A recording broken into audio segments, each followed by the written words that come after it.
to today's Los Blancos podcast. Today we will be discussing the Barcelona game in a 2-1 loss against Los Culés. And it wasn't a great game, similar to the first game against AC Milan. You could tell that Barcelona played a couple games prior to this one, but I don't think that's too much of an excuse. I think it was a poor performance by a lot of the players. I thought, a lot of the guys on the team didn't really have a great game. And on the other end, I think Barcelona played quite well. They looked pretty good under Hansi Flick. But I just think Real Madrid didn't play to the best of their abilities in this game, and I think the overall score quite reflected that. What are your thoughts on the overall game as a whole?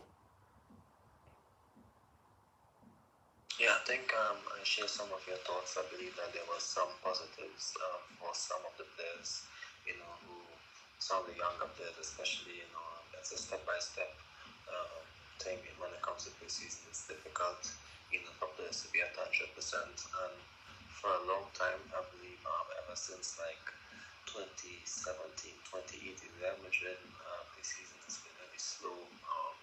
We have been lethargic in a lot of matches. We haven't looked at our best. There are one or two highlight points, but in the recent history, for the past half a decade or a little more than that, we have struggled a lot in these type of matches. Even going back to 2019 when we lost Atletico Madrid, it's been a bit difficult since 2019, in my opinion.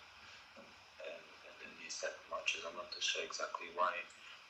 Because normally in the past you would start off pre-season against smaller teams, then you go to the US to play those bigger matches. So I believe that since we're just going to the US and playing big matches immediately, the players aren't up to game, because normally other teams have games under their belt before they go to the US, but not Madrid. So it's a bit difficult, and it's definitely not the same.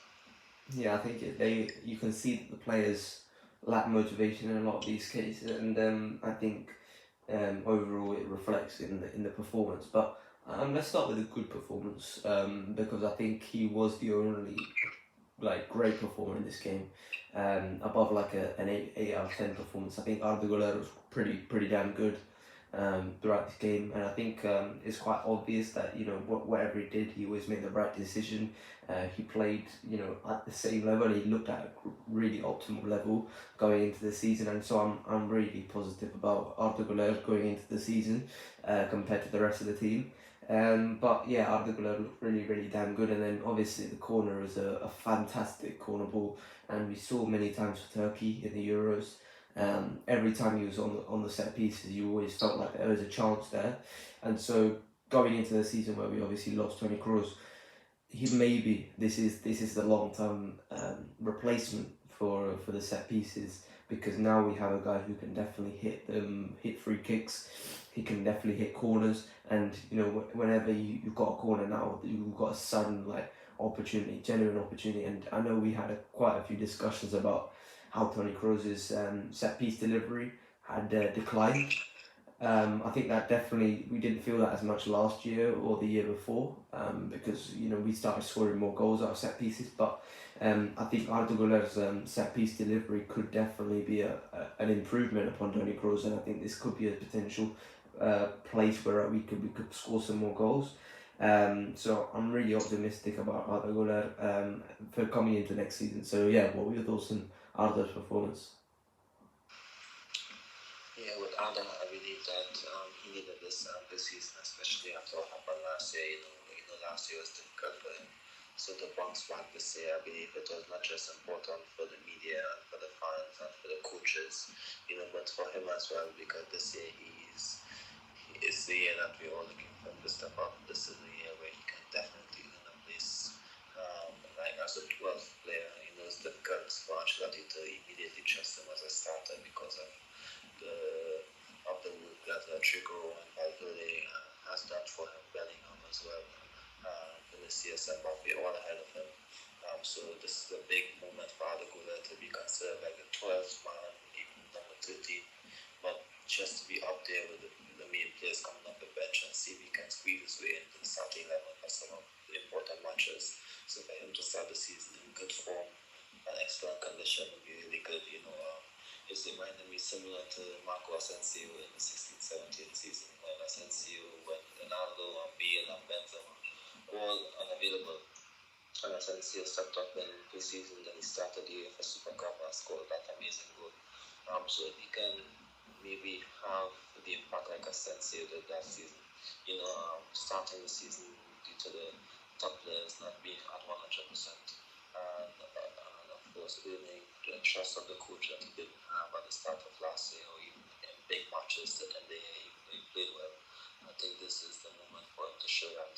And in the early games of the season, I believe that he will play the Super Cup, and likely he's going to start the Super Cup, because I'm not sure that his words when he said the players who played in the Champions League final will play the Super Cup, just like he did in the year we won the 14th, but most likely Mbappe will start, because Kylian Mbappe, of course, with Arda Güler, he might likely have an impact off the bench. So if he can continue doing well, then he can definitely have a big start to the season. So that's why these games is important for him, especially. Yeah, 100%. I think let's start to talk about some of the negatives. I think Endrick did not have a great game. I saw a lot of people talking about his performance after the game. I think there was definitely some positives to his game. I think he definitely got some more shots off, like I said last time. But it did feel a bit like there was something missing from the performance. I think his shielding of the ball wasn't great in this game. I think he could have done better to hold on to the ball in a lot of positions. And it did feel like at a lot of times he was quite isolated. Maybe that will improve when Vinny and Rodrigo come back, because obviously playing with Arda Güler and Brahim as your wingers is a little bit different to playing with Vinny and Rodrigo. So in terms of positioning and stuff like that. So he definitely did feel a bit isolated at points. But I'm not worried. I don't think I'm worried at this current stage. It's the first game, second game in, and two below average performances. But I don't really mind. It's most of the team played like this.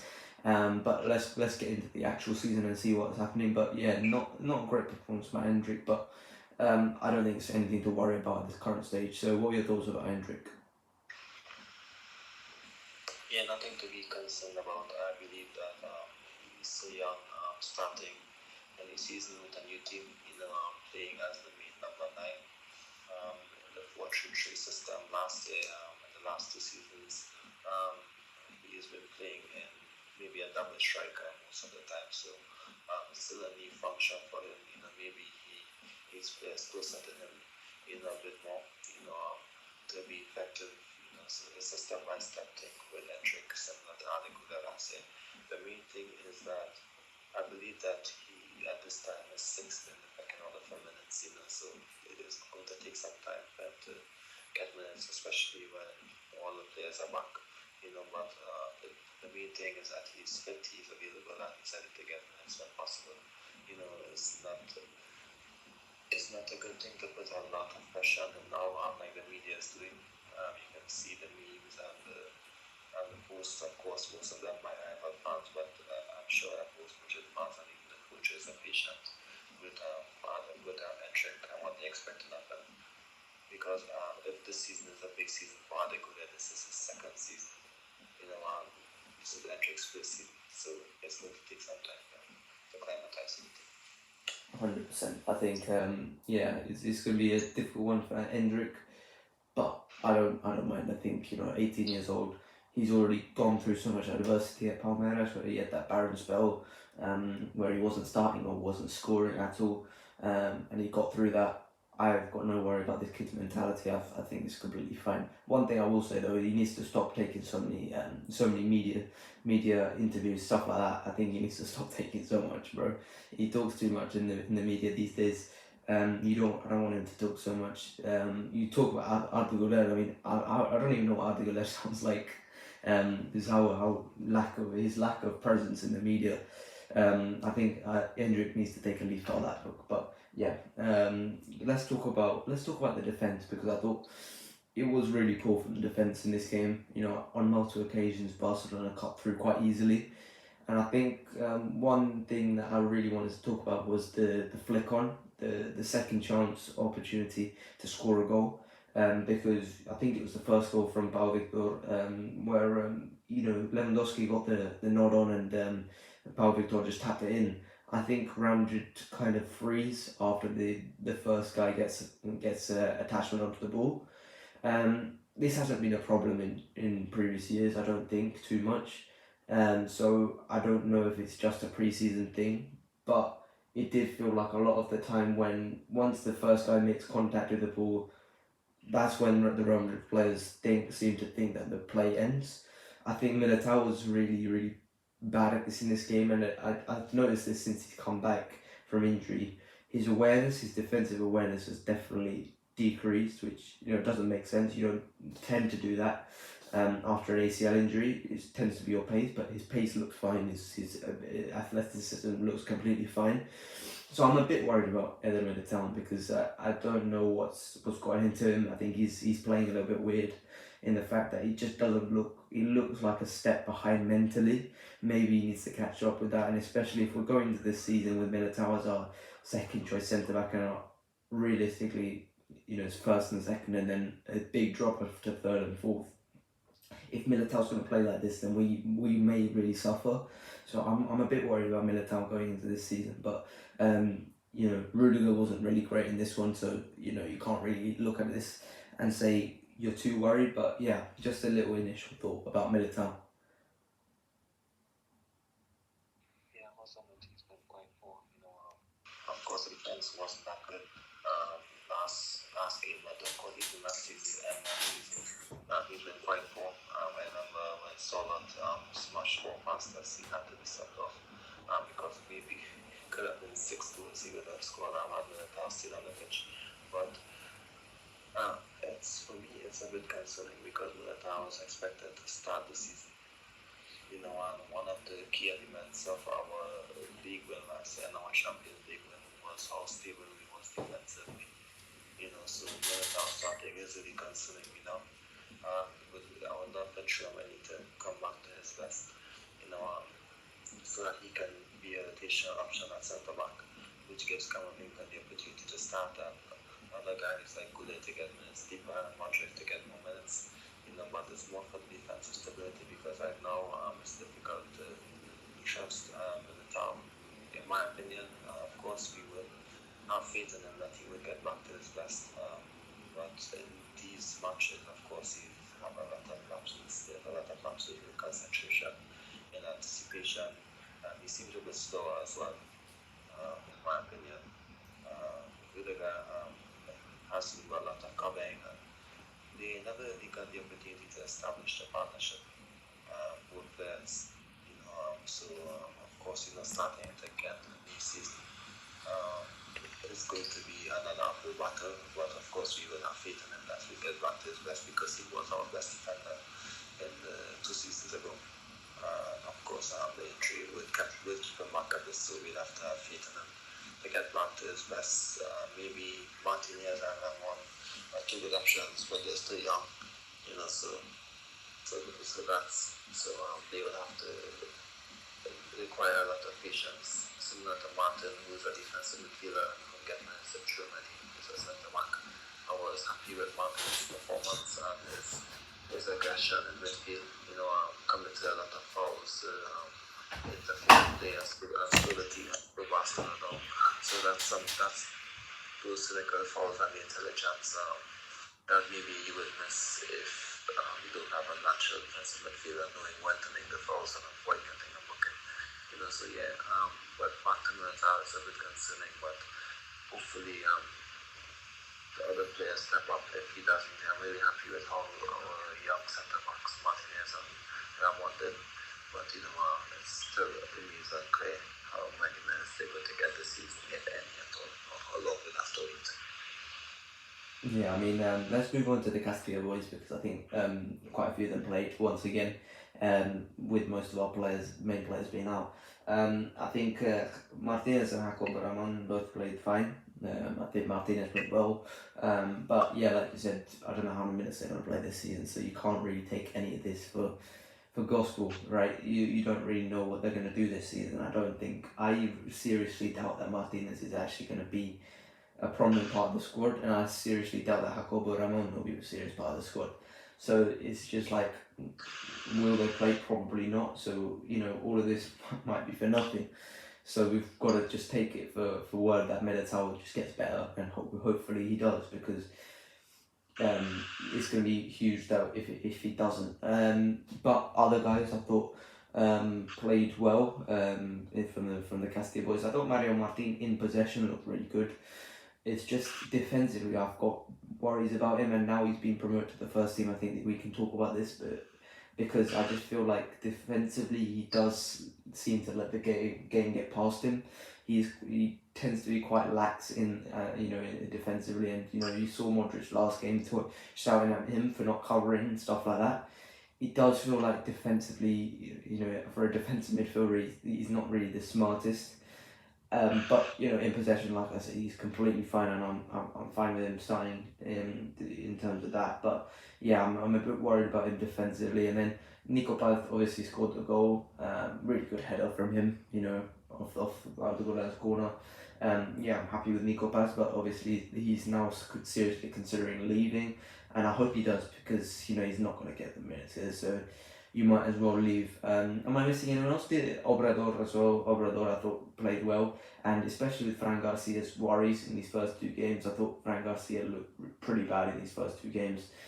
I think Obrador, played really good. So yeah, maybe Obrador comes in for the next game against Chelsea. But yeah, I'm fine with that. What are your thoughts on the Castilla boys? I would like to say the biggest losers would be the two big strikers, Rodriguez and Natasa. I believe that this was an opportunity for both players to, and of course for Gracias to get injured as well. But in terms of performance, it's a bit disappointing with Rodriguez and Natasa, because Rodriguez was clearly jumping in the pecking order since his end to the 22-23 season, when he scored against Atletico, got the assist against Osasuna, and some cameos at the looking. I think since last season he's been slowly dropping the pecking order. Of course, with all the arrivals in the striking position, this was a big opportunity for him to at least be remembered when Ancelotti called up the Castilla players, because remember, Ancelotti really do like a profile like Rosario. That's why he liked Rodriguez so much in 22-23. That's why Jose played 20 minutes last season, and maybe one of Latasa and Rodriguez maybe had the opportunity to at least have an impact get minutes this season. But I think unfortunately that's no longer the case. Both games retail with Lions say unfortunately after all the hype and expectation, I believe that is over for both of these players, especially the Tassa, who has interest from 5 La Liga teams, not big teams, but 5 mid-table teams. So we have been the biggest of them according to PS. And with Rodriguez, I think Espanyol showed interest, so I guess that would be a good move for him. But they are the biggest losers because I know that we spoke a lot about the centre backs. Nico Paz, who got the goal. So the biggest losers for me would be these guys, and I think that's the talking point for this season as well. 100%. I think these two haven't shown enough, and there is only one direction for them, and that's the exit. I don't think Alvaro Rodriguez has a chance of getting back into this squad, and Latasa, I don't think he ever really had a chance, unless he was really impressive online, which he wasn't. He was good for Getafe, but not amazing. And yeah, I think both these guys are definitely good mid-table players at this point, but I don't think it's a hope for them at Real Madrid. One last thing I want to talk about was Vini's performance off the bench. I thought Vini was really great. I thought he showed some real sharpness in terms of his pace. He came off the bench and showed some dynamism. Something that Real Madrid actually needed, because a lot of the time we weren't really direct, and it was quite static. But I thought Vini came off the bench and proved that he hasn't lost a step, which is quite nice to see. But obviously, it being his first pre-season game, he did look a bit, rough in terms of his first touch a lot of the time, and there was that one chance which he had off a corner, I believe it was, or a set piece. It fell to him just outside the goal, and his first touch let him down, and he obviously couldn't score from there. So I think he had Alex Villa quite a few times. He completely blew by him, but it's really promising to see Vinny come back in this type of form, especially after an indifferent Copa America. So I'm happy to see Vinny looking like he hasn't lost a step, and we are eagerly awaiting the return of the rest of the boys against Chelsea, with potentially all the French guys coming back and the Spanish guys and the Brazilians all returning, hopefully, for that game.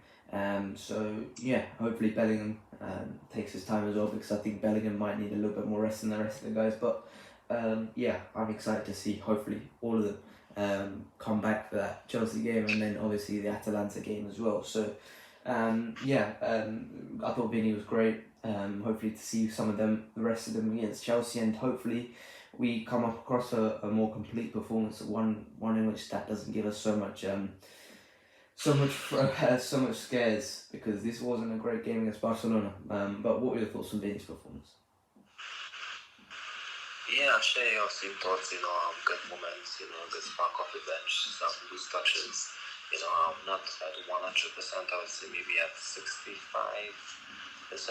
Because we know when he gets into his flow, he's almost impossible to stop. Like against the Bayern in the game was peak Vinicius. I think this one is reminding me at the start of last season when he was slowly coming back after his injury. So it's going to take some time. Not sometime. It's going to be a lot faster than last season if he doesn't get any injuries.